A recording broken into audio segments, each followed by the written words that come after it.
We are here today to respond to those words that we've listened just now. Venezuelans that are in need and that are calling for the international community to support and to help. We are here today to mobilize and join forces globally on one of the most dramatic crises of our times.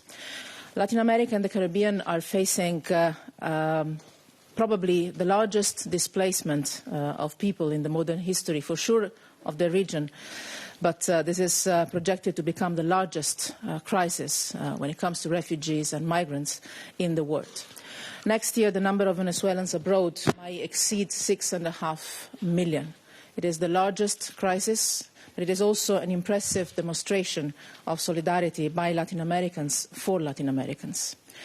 Colombia has so far received over 1.5 million people.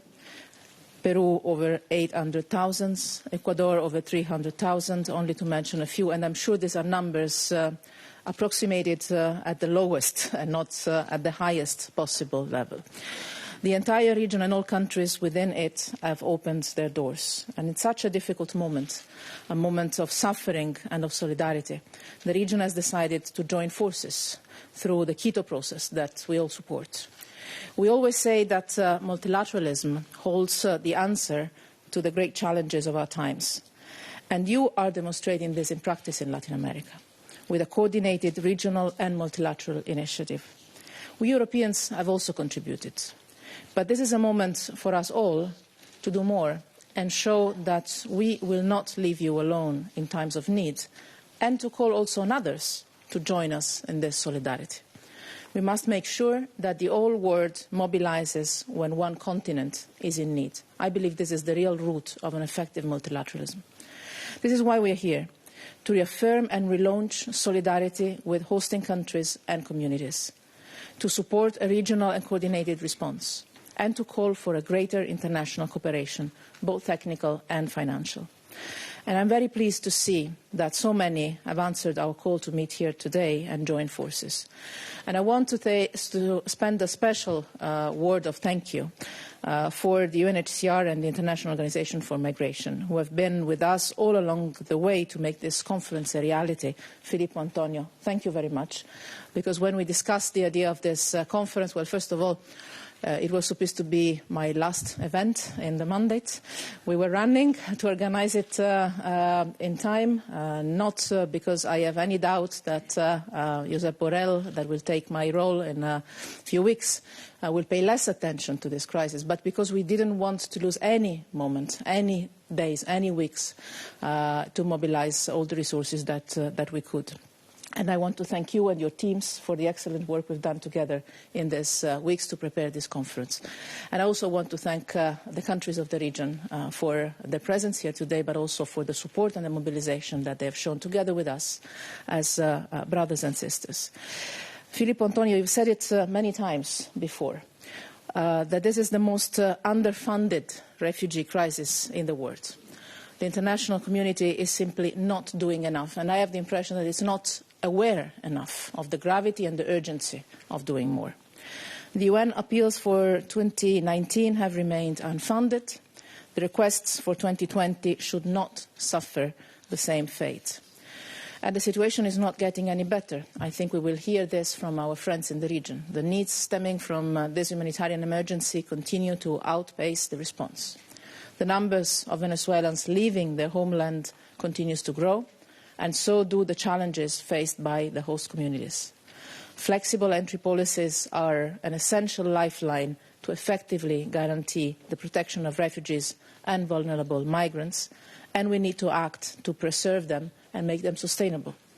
Acts of hatred, intolerance and xenophobia, even if isolated, need to be forcefully rejected. But we all know very well that the best response to this is collective solidarity, to show that nobody is left alone in providing the protection that the people who flee from conflict and instability need and deserve. The European Union has been active since 2016 on this.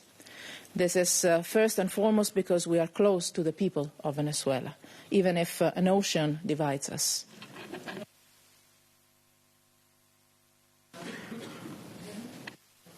Hundreds of thousands of Venezuelans are also European citizens, We are friends, we are family, we have ties that are deep and profound. But beyond that, we feel the responsibility to not let anyone down. We feel the responsibility to support solidarity whenever it is put in place.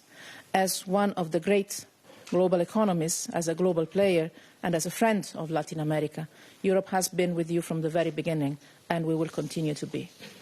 Since 2016, we have provided European institutions and member states together more than 320 million euros in assistance inside Venezuela and in the broader region.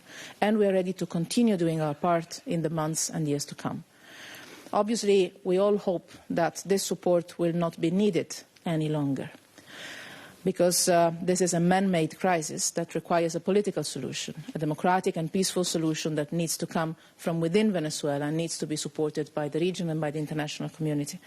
And this is why at the beginning of this year, in a moment when military confrontation seemed almost inevitable, we created the International Contact Group on Venezuela with partners from Latin America, Europe and the international community. We wanted, and we still want, first and foremost, to stop the escalation and move towards a dynamic that could lead towards a peaceful and democratic solution to the crisis. And together, we have achieved some progress on the political side, not as much as we would have liked to, but not irrelevant.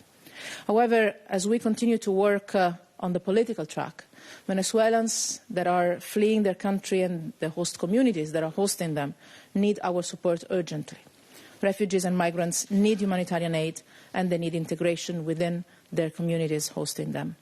And those communities need our support.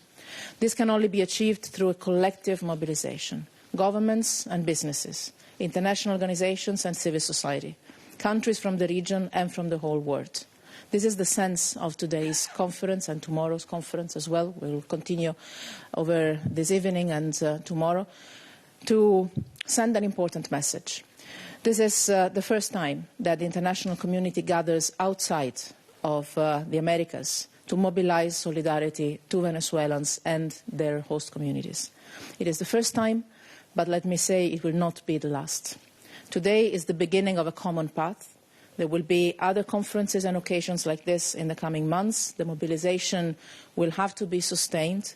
And I know that the European Union, as I mentioned with my successor, Josep Borrell, and with all the member states and the European Union institutions, will continue to be a leading partner in such collective mobilization, not only as a donor, not only as a political partner, but also to mobilize others to contribute in a significant manner.